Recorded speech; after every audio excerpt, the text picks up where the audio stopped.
All right, good to see everybody tonight. Want to welcome you again, another study of Q&A. And we get to follow up tonight on Sunday morning question, which that's really nice benefit to doing these Q&A sessions. I haven't taken advantage of it very often in the past, but maybe once or twice. But this week we were covering this passage, and I just knew that it was going to take too much time on Sunday morning, and I felt like it was going to take away from the flow of the message to take a break and to wade through this issue. Because there are really a number of different issues here. There's... Oh, is that another one? That's a separate handout, and I'll tell you about that later, because there's not enough copies of that for everybody. That one's just for Did the... you not get one of these? I got one. I can't see that one from that angle. So. Okay, sure. Yeah, that's fine. Yeah, I do have another handout. If you want some extra credit work to take home and read, you can take that along with you. It's on this same question. I'll tell you about that later. If you want some more details about how we answer the question tonight. So anyway, Sunday morning we were in Exodus chapter 4, the end of chapter 4 and chapter 5. And when you're in chapter 4, on Moses and his family making the trip back to Egypt, you run across this strange little section of 3 verses, chapter 4, verses 24 through 26. And it is a really odd passage, and lots of people wonder what is going on here. In fact, before I preached through this section of Exodus, I don't remember if it may have even been before we started the book of Exodus, or it may have been just after we started. But very early on, somebody asked me about this specific passage and said, what are we going to do with that? How are we going to figure that out? And I said, well, wait till we get there and we'll see. I'm not sure yet. What was it? So, Disobedient. I ask him so much, I often forget what's about that. so we're in Exodus 4, 26 and 28. So why does God seem ready to kill Moses? And what is this part of the story about? How is it contributing to... I don't just want to answer what's going on here, but I also want to ask, how does that contribute to the story and the flow of Exodus as it goes along? Because that's an important aspect to it. If we come up with some interpretation that really doesn't seem to fit with the context very well, that could be a warning sign that we may be going in a bad direction. So what's going on here, and then how does it fit with the story as well? Kind of how we want to address it tonight. So if we could, let me get somebody to read verses 24 through 26 for us. Be happy to. At a lodging place on the way, the Lord met Moses and was about to kill him. But Zipporah took a flint knife, cut off her son's foreskin, and touched Moses' feet with it. Surely you are a bridegroom of blood to me, she said. So the Lord let him alone. At that time she said, bridegroom of blood, referring to circumcision. All right, thanks, Ron. Now, if we were going to make a quick list of questions we might ask about this, what are some of them that you're wondering about? If God sought to kill Moses, how could he seek to do something that he didn't accomplish? Like it's either Okay. he did or he didn't. Yeah, okay. He sought to do it. What held him back? All right. Yeah. Why was he angry enough at him? Why was he angry enough at him? Yeah. Especially after, he's just got done saying, Moses saying, please don't send me. And God says, no, I'm sending you. And then a verse or two later, God wants to kill him. So what's going on with that? That does seem to be quite the shift in the narrative. Well, don't you think it was because he was rebellious? Moses, it's like a parent. Sometimes you want to kill your children because they don't want to do what you say. You don't want to kill them, but you get angry with them. Uh-huh. Yeah. Sure. Yeah, but the question would be, what is he angry about? Yeah.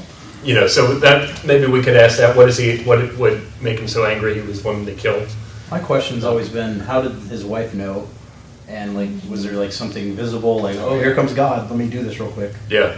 You know? That's a pretty fascinating question too, is how did she know? She was and quite wise. And how did she know what to do to alleviate the situation? How did she know that Right. circumcising their child would fix everything? Yeah. Right. Right. Fix nothing to me like. Okay.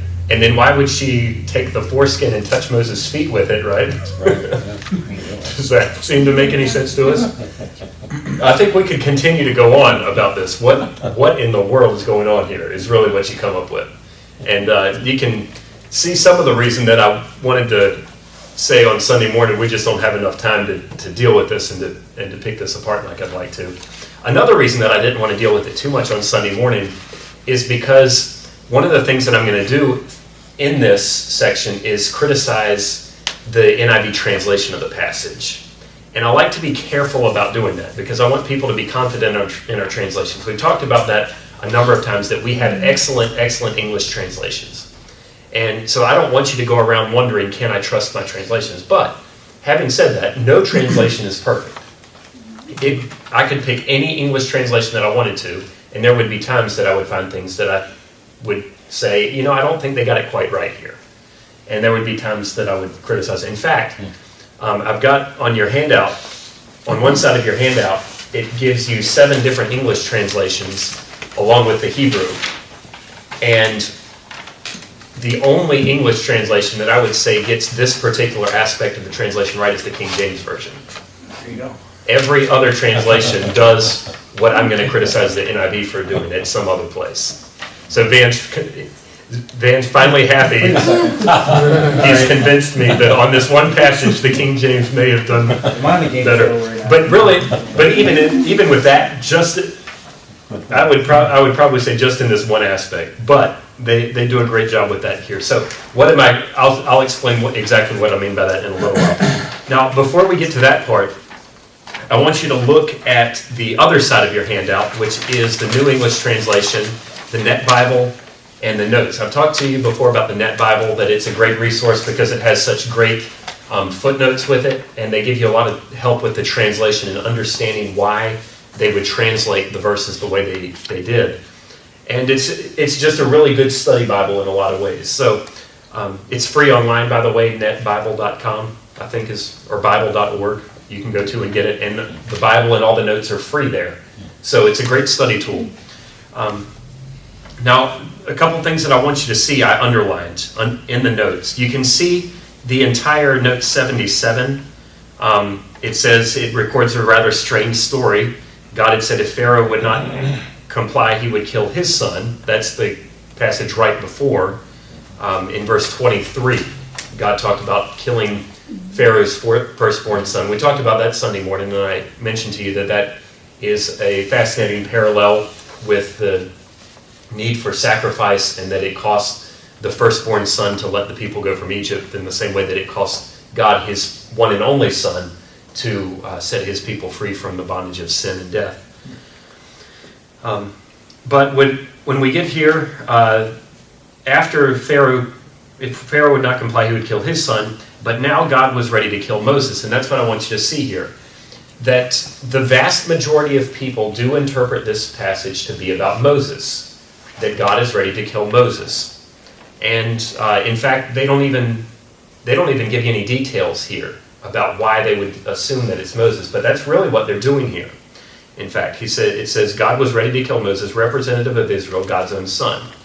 Now, why would I say that we're not sure if it's going to be Moses? Because if you look at your net translation there, over on the left side, it says the Lord met Moses and sought to kill him, right?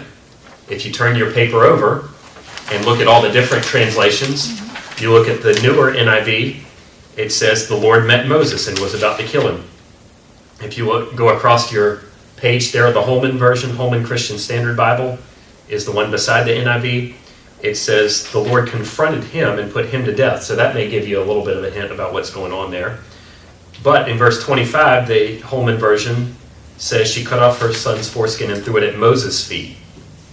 The ESV, which that one's one that people commend a lot of times for being a more literal translation and better than the NIV, some people claim, because of that. But they do a more literal rendering of verse 24, which says the Lord met him and sought to put him to death. But they add Moses' name in verse 25, although they do put a little asterisk by it. And then you've got to look down at what the asterisk means. And I don't know particularly what that one says, but I assume it means his, because that's literally what's there. Now, if you look at the older NIV, which that's on your bottom row, the first one on the left, it's a little bit hard to figure out because they put all the titles of the translations at the top. So the first one is the NIV 11, that's the 2011 NIV. The bottom one is the older NIV, the NIV 84. If you look at that one's pretty interesting because it shows you Moses' name in brackets, which means that's something that the translators are supplying in there for you.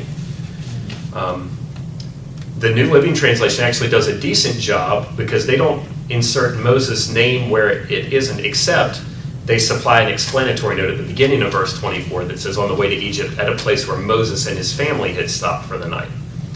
So they give kind of a paraphrase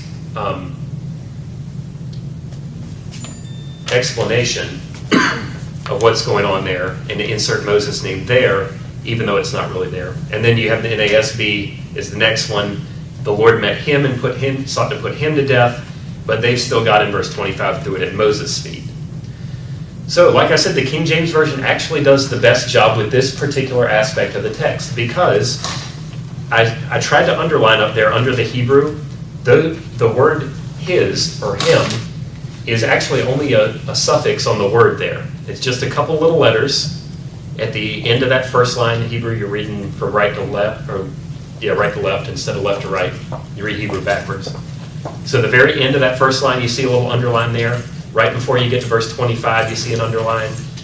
Got all the vowel markers down there, so it could be confusing. But you'll have to take my word for it at some rate that the word he and him, or him and his, are just that suffix on the word. Moses' name actually does not appear in these verses in the Hebrew text, which is why the King James Version translates it the way it does. And if we read the King James Version, here's what we see. And it came to pass by the way, and it came to pass by the way in the inn that the Lord met him and sought to kill him. Then Zipporah took a sharp stone and cut off the foreskin of her son and cast it at his feet and said, surely a bloody husband art thou to me. So he let him go. Then she said, a bloody husband thou art because of the circumcision. So as awkward as the language is there, at least you get the idea and the impression that Moses' name is not actually in that text. Now, why do I think that's important? Well, let me update and I'm going to take a little bit of liberty here, and I'm going to correct a couple things about the NIV translation so that we'll be working off of this and working off the translation that I put up here on the screen for you. Some of them will be the same things that you've seen already, and I'll explain a couple other ones for you as well. So, at a lodging place on the way, the Lord met him, not Moses, but him, and was about to kill him. But Zipporah took a flint knife, cut off her son's foreskin, and touched his feet with it. You see, I put feet in quotation marks. I'll explain that in a minute. Surely you are a male relative of blood to me, she said, so the Lord let him alone. At that time, she said, male relative of blood, referring to circumcision. Now, the reason I say male relative is because the word can mean husband, but it can also mean any other male relative. And there is a specific word that means husband that is not used in this passage. So they use the generic word for male relative in that passage. That's why when you read in the King James, a bloody husband thou art, or a bridegroom of blood to me, some of that, all of this gets wrapped in together. It's almost like it's almost like it comes as a package, because the most common interpretation of this passage is that God is angry at Moses and is seeking to kill Moses, and she's casting the foreskin at Moses' feet, and then she says this to Moses, that you are a husband of blood to me, like maybe she's mad at Moses because she had to circumcise her son or something like that. So when you read that male relative, if you're already assuming that this passage is about Moses, then it's not a big jump to say, well, male relative, you are a male relative of blood to me, you are a husband of blood to me, because, like I said, they're assuming that it's talking about Moses. But Doug Stewart, in his commentary, and Stewart's one of my favorite Old Testament guys, still teaches at Gordon Conwell Seminary up in Massachusetts, I believe is where it is. well-respected Old Testament scholar. And he's kind of known for some different takes on some of these controversial Old Testament passages. I think he's got a lot of insight on some of these. So I trust his judgment a lot, and I think it's a well-reasoned argument that he makes for it. Doug Stewart believes that this passage is not talking about Moses, but is talking about Gershom, Moses' son. So the Lord met him, meaning Gershom, and was about to kill Gershom.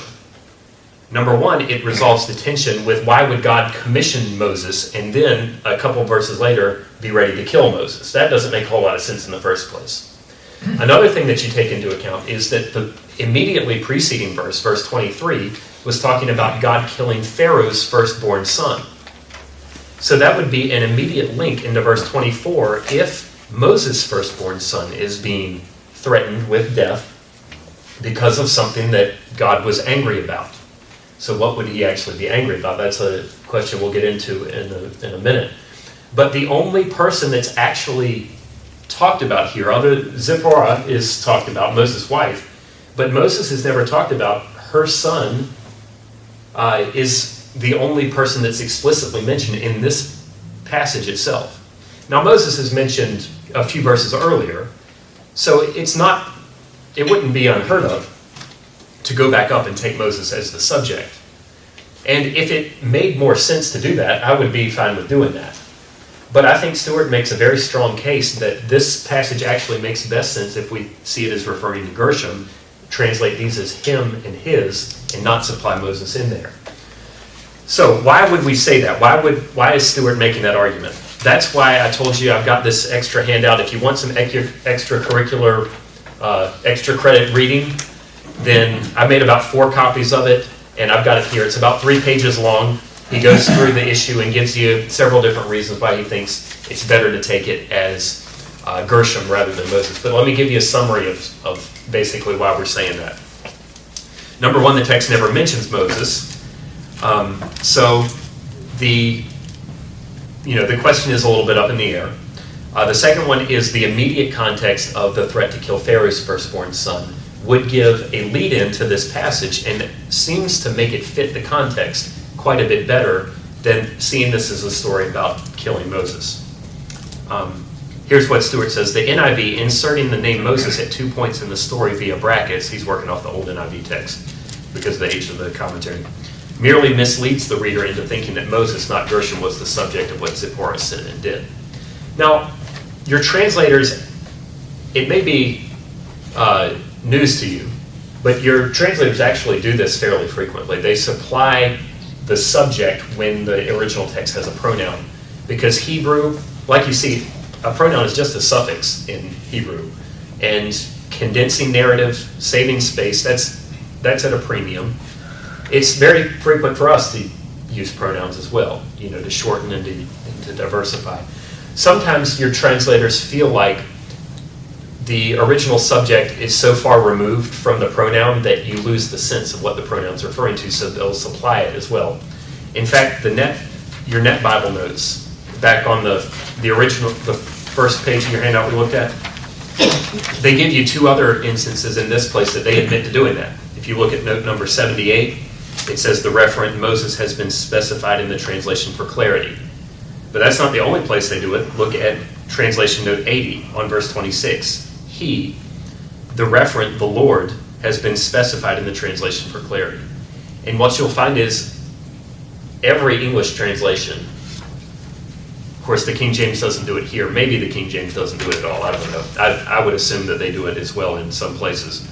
But even the more literal translations like the New American Standard and the ESV, even they resort to this practice at times to try to make the text more clear and to help you understand what you're reading. So like I said, the fact that they supply Moses here, it's not an unusual thing. I just think they've made the wrong choice in what pronoun they're supplying. They're supplying for you. Although, like I said, they're agreeing with the vast majority of interpreters that this is talking about Moses. So let's move on with Stewart's argument. He says, the Egyptians practiced a partial circumcision involving cutting only a small amount of the foreskin.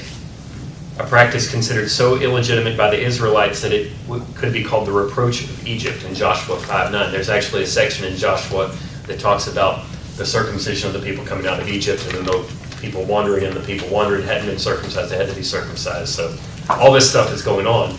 So there's a lot of precedence for this. There are different circumcision practices of the different nations at the time.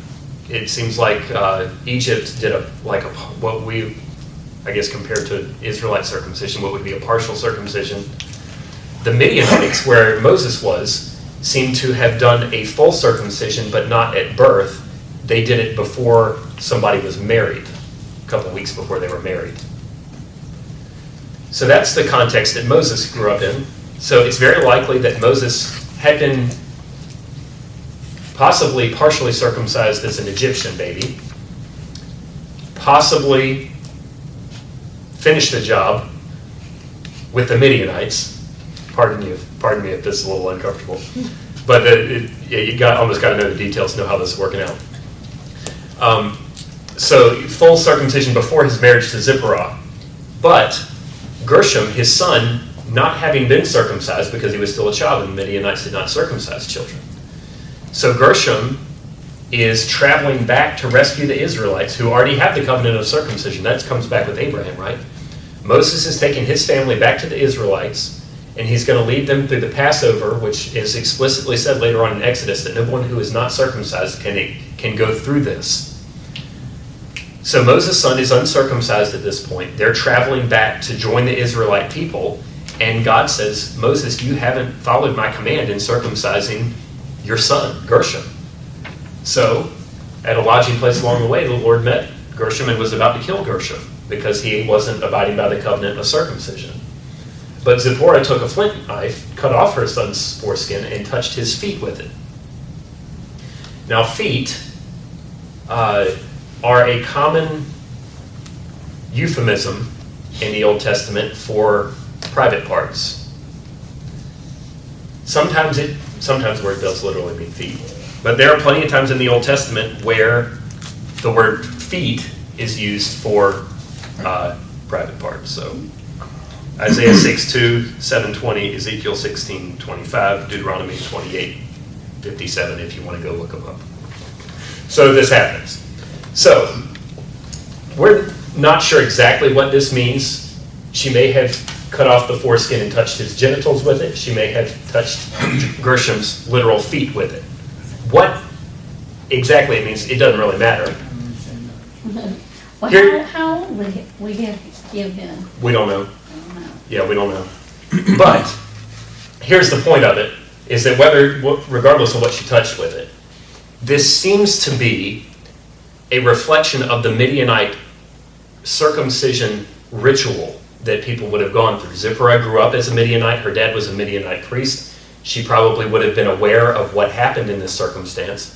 So here's the conjecture about this, is that Gershom's not circumcised. She realizes that God is angry with him and is about to kill him because of this. So she says, he needs to be circumcised. Well, I remember back in Midian, I've seen this done, or I've heard about how it's done. So she takes the knife, she does it herself. She completes the ritual, which is touching his feet with it, saying this phrase, surely you are a male relative of blood to me, which would have been part of this ritual, meaning the circumcision is now complete. And then, after his circumcision is complete, the Lord let him alone. And at that time she said a male relative of blood, referring to circumcision, meaning this is something that went along with circumcision. Now, I think that makes a tremendous amount of sense, much more so than any explanation I've seen about why God would want to kill Moses or how that would fit into the narrative. How would that fit into the narrative? Let me see. I may have another point or two to give you. Let's see. He talks about blood relative or male relative of blood, as I translated it there for you. He talks about the partial circumcision, talks about the feet issue. See, this is way too much to get into on Sunday morning. Yeah. Well, Do you see what I mean? You see what I mean? So, and then how does it fit into the story? That's where I wanted to tell you. Here's here, if I could summarize Stuart's points on this passage for you. Number one, it follows the threat on Pharaoh's firstborn. So this would be a threat on Moses' firstborn, kind of as a parallel, where Pharaoh's firstborn is going to be killed because he doesn't submit to God's command. Moses' firstborn is saved because they do submit to God's command. So interesting parallel there. Number two, Moses and Gershom are both raised in cultures with different or no circumcision rituals. Number three, event likely describes a Midianite circumcision ritual familiar to Zipporah. And then number four, it fits the theme of Moses' unworthiness. I mean, think about this. Moses is going to deliver the Israelites from their slavery in Egypt. He's God's chosen deliverer, and he himself hasn't fulfilled one of the most important commands that God gave his people, that God gave to Abraham. So you've seen that Moses feels like he can't speak. You've seen that he feels like nobody's going to listen to him, that he's not going to be able to convince anybody. All these problems are cropping up with Moses and showing that he is an ineffective deliverer of God's people. And here we have another one of those instances where Moses has failed to follow God's command, and his family is about to pay a steep price for it, although his wife steps in and intervenes with the covenant sign in order to alleviate that. So it fits in well, I think, if you understand the story that way. And like I said, I think Stuart makes a great point about this being the most likely understanding and interpretation of this story and how it fits together. Let me give you his summary of it. He says, by way of summarizing our view, Exodus 4:24 through 26 is a story showing how Zipporah, by performing as officially as she could a circumcision on her son, whom his father had failed to conform to the covenant requirements of Genesis 17:10 through 14, saved him from the punishment required by the Abrahamic covenant of circumcision.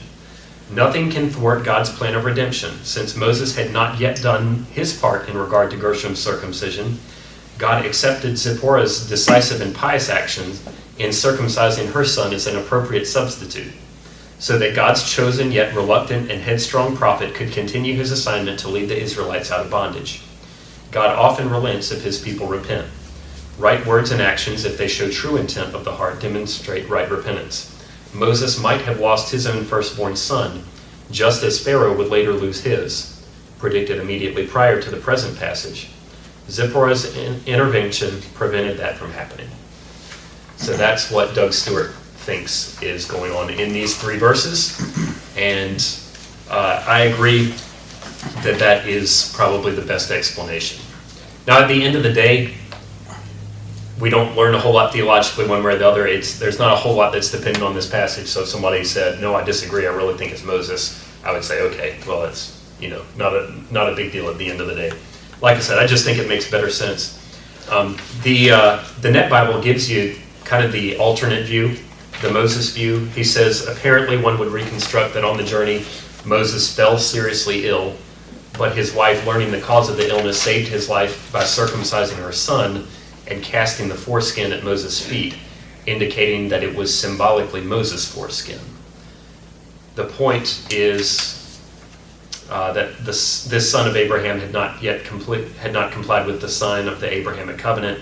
No one would take part in the Passover Exodus who had not complied.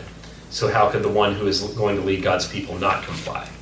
So there's some similarities there. It has to do with going back to the circumcision. It just has to do with whether Gershom is a substitute for Moses and casting at his feet is seeing him as a substitute, or is it actually Gershom himself? Which I think the previous verse in that connection gives us good reason to think it's probably Gershom himself rather than Moses. Yeah, I think it's Gershom, not Moses, because I think Moses is, well, here is the thing, my belief is that all firstborn, the angel of death is going to come and he's going to look at the blood on the door. Mm-hmm. and pass by. If he see the blood, he will pass. If not, he's going to kill the firstborn. Mm-hmm. And I think Moses' son is in that group where that firstborn was not circumcised, so there's no blood. Mm-hmm. And I believe it's that, so therefore Moses' son, because Moses, being an Egyptian, born in Egypt, he had probably a circumcision. So it can't be him. But God is fair. I mean, he's looking at blood altogether, all the way through the doors. Yeah. So if he, Moses could have lost his son Mhm. if his wife did not interfere that. Yeah. Yeah, we'll see if there's any questions. Are there Babe? any translations that definitively suggest this viewpoint? Well, I mean, the King James with the not Yeah. forcing you to see Moses there, I think is one key to it. Are you talking about the husband issue? Well, no, just that it's Gershom. Like, are Well, there any that I don't know. substitute him for No, Gershom? no, I don't think any of them do. None that I've seen. And one of the reasons for that is, like I said, the most widespread interpretation is the one that I showed you in the net translation, that it is talking about Moses. So I just think this is a better understanding of it. Sometimes, I mean, are those translations are they like in isolation, like this group of translators legitimately thinks it's that? Or are they kind of looking over and being like, what did ESV do there? Yeah, that sounds about right. And you know what I mean? they take all of that Take the into account. majority opinion. They take all of it into account. Yeah. I was reading the footnote in my Bible, and it's almost making it look like Zipporah did this to save Moses' life because of what he did Mhm. was wrong in God's eyes. Right. That she did it to save his life. And then it says God healed him, which I guess meant the son, healed him from having the circumcision. And, Mhm. Yeah, and that, like I said, that's the Yeah. most common interpretation, Right. is that Moses' life is under threat here. Right. I just think it's better to understand it as Gershom Right. rather than Moses. I think that I makes more think, I sense. think another viewpoint, whether it's Moses or Gershom, is that he's preparing to, meet Pharaoh for the first time. And so this helps him to realize that his disobedience is anytime he disobeys God, could be worse on him than anything that's going to befall him from meeting Pharaoh. Mhm. So it's Yeah, a I think comparison that's the same between thing. him, his situation of disobedience and what he, Mhm. experiences from Pharaoh. Yeah, I think that's good So observation. it's actually, Yeah. it's not a coincidence, but maybe it's something that God wanted him to go through because of his disobedience, so God made that happen. And now the experience of Pharaoh is not going to be as bad, Mhm. or he's going to have more faith. so you gotta have your own stuff in order. Right, If you're- exactly. Yeah. Well, that's right, Yeah, it's like a right, have lesson, your a own stuff lesson in learned. order. Right. If you're gonna, put Right. this on somebody else, then you need to be accountable and have your own life straight and God, under God's authority or whatever he's. Practice what you preach. Yeah. Yeah, I think a lot of good, valid observations from the text I there. just have a little bit of a kind of a side note thought. Sure. But I thought it was interesting that it wasn't Moses who straightened the situation out, it was his wife. Mhm. Yeah, I just thought that was interesting. Yeah. You guys get one, all right? yeah. And, Well, that's teamwork. No, that's awesome. That's the practice of, or the experience of teamwork, right? I mean, was Moses willfully disobedient here, or was he ignorant of the fact? I mean, he's raised Egyptian, so how does he know the Abrahamic covenant? it was probably oversight. Yeah. He probably just hadn't thought about it, and being surrounded with these other circumcision rituals in his life, it probably just never occurred to him. That's still disobedient. Yeah, Stuart has a part in here about Zipporah.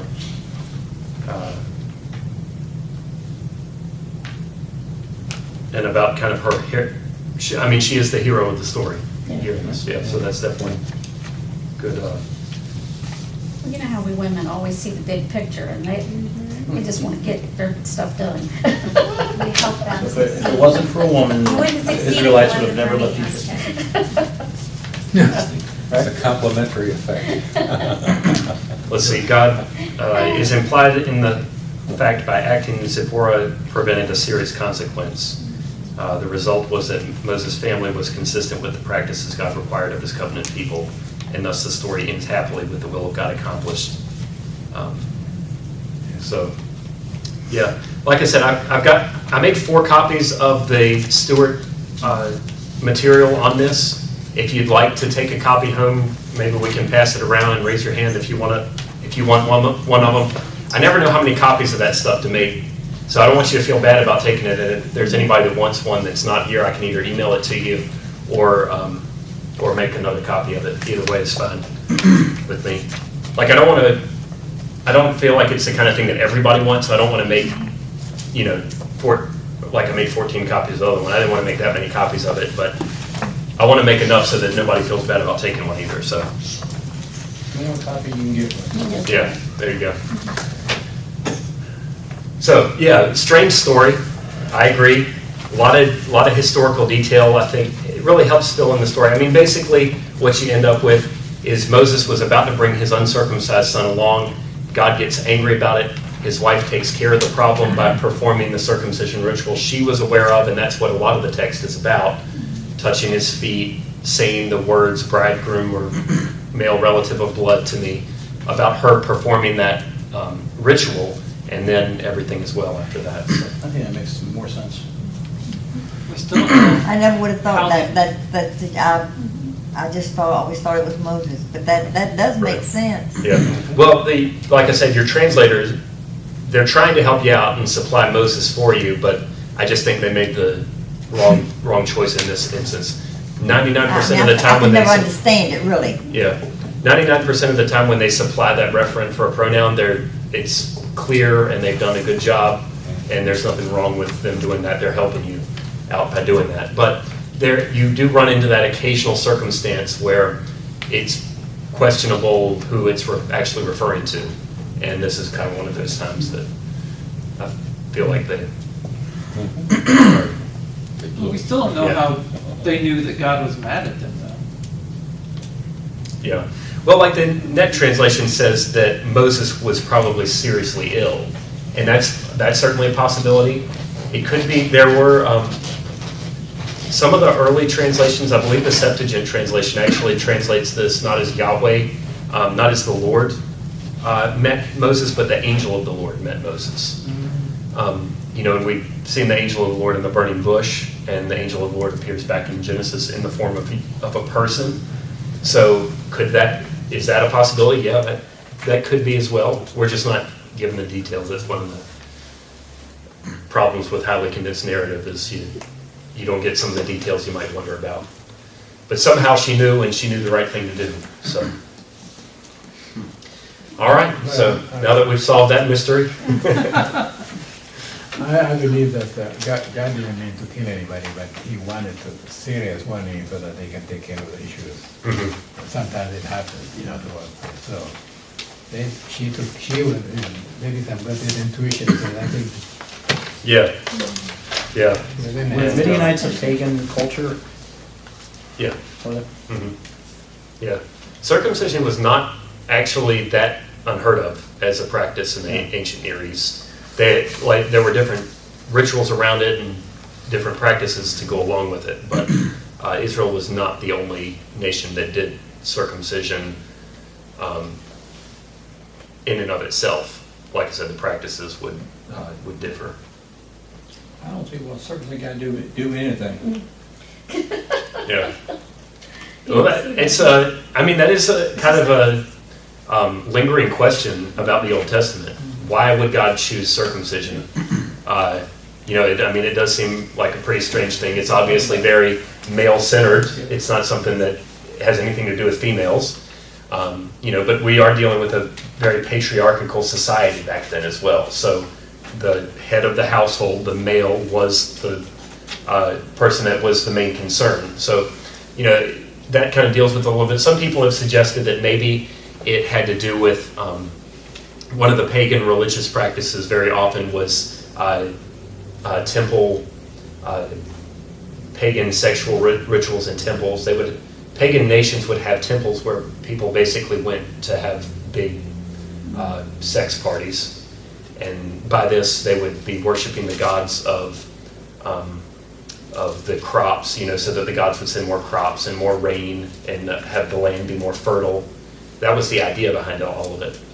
And some people have suggested, well, maybe God gave the Israelites circumcision so that they would be ashamed to go into the temple, and it would be very clear that they couldn't participate in these because everybody would see they were Israelites and they were God's people and they were supposed to be different and they were not supposed to take part in those pagan sexual rituals. So that's somebody's guess. How likely that is that it's the actual reason, I'm not sure. Don't do that, no way. Yeah, that's it. They're not supposed to do it anyway, and that was just maybe an extra way of helping them remember that or keeping them from doing that. If you're gonna, And at least that's the idea behind that theory. if you're gonna be holy from the rest of the world as far as different, Mhm. what else could you cut off? I mean, honestly, are you gonna cut off a foot? You know, like all of God's people only have right feet. Yeah, Israel would have been at a great disadvantage when they went into battle at that point, so all one-footed Israelites, so.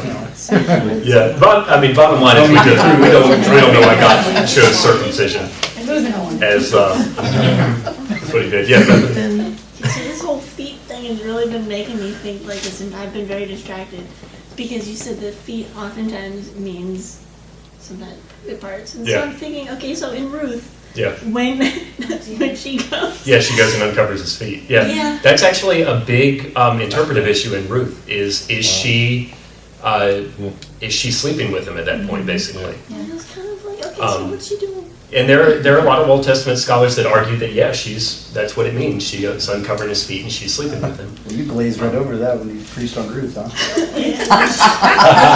Because you said something like, yeah, she uncovered his feet so he'd get cold and wake up or something. Anyway, that's We were right. all thinking that. Well, I think that's one of the keys to why it makes sense to understand it the other way. And, I mean, I'm glad you did. Don't get me wrong. and in fact, Ruth, let's see, Dan Block wrote that commentary. Block takes a long time on discussing that issue and what are the different options for understanding it and why he thinks that it's better to understand that as a literal reference to feet rather than a sexual reference. And his reasoning is a lot because of the virtuous nature of both Boaz and Ruth throughout the story, so that would be an odd place because it's in a culture where that would certainly be considered sexual immorality. And there's just no hint, particularly with Boaz, he is a virtuous hero in the book. So it would just be tremendously out of character in one sense. And for another one, like you said, I mentioned when we were preaching through it, and I wouldn't even remember this if you hadn't said it, but uncovering his feet would have made him cold and would have made him wake up and check and say, what's going on down there? Yeah. Why is, and then he looks down and there's a woman sleeping down there. So it does make a lot of sense on a practical level too, to not understand the Ruth reference there. And in fact, when Stuart's giving his examples of times that feet mean private parts, he doesn't list the Ruth section as one of those examples. He lists them as a couple of places. So, yeah, but that is a big question in Ruth. I think it's better to understand it literally there rather than as a euphemism. But a number of times in the Old Testament, it's very clearly is a euphemism for that. So. My footnote in Ruth said, I knew I had read it before, that those actions that Naomi instructed her, she instructed her to do that. Now her mother-in-law is not going to, this fine woman, Naomi, is not going to instruct her former daughter-in-law, Ruth, to go do that. They're saying that is the way, that was their method of saying, I want to marry you. That my footnote is. Mm-hmm. Yeah. When we were going through Ruth, we did talk about how what she was doing would certainly be seen as a very forward sexual move by people that were looking at it from a distance, which is why he sends her away very quietly in the morning so that nobody knows she was there. But it had everything to do with that kinsman. That was what was involved in it, right? Yeah. So I think when you put it all together, I think the story in Ruth does make sense to understand it as she literally did uncover his feet, meaning the two things on the bottom of his legs. Sorry I got here late, but Sure. Exodus 4:26, he let him go, right? God let Moses go. Does that Actually, does that imply God grabbed him and was about to cut his throat or something, and then no, actually, yeah. I'll do the summary real quick. Is that we think my argument is that 24 through 26 is actually not talking about Moses. It's talking about Moses' son Gershom. The translations supply Moses, but the actual Hebrew word there is he. So it's not specified who they're talking about, and that it actually makes a lot more sense to understand it as Moses' firstborn son, because it's just talking about Pharaoh's firstborn son, Gershom would not have been circumcised at that point according to Midianite custom, and that would have been why God was angry. So Zipporah does the Midianite circumcision ritual, which is why she cuts the foreskin, touches his feet with it, whether that means literal feet or is a euphemism, we're not sure. But she does that, and then she says this phrase, which was probably part of the Midianite ritual for circumcision. And that seems to fit in I think the context better, and I think it's a better explanation of what's going on in the text, rather than God being angry with Moses and about to kill Moses, who he had just commissioned to send to Egypt. And she's the heroine. Yep, and Zipporah does the right thing and saves the day.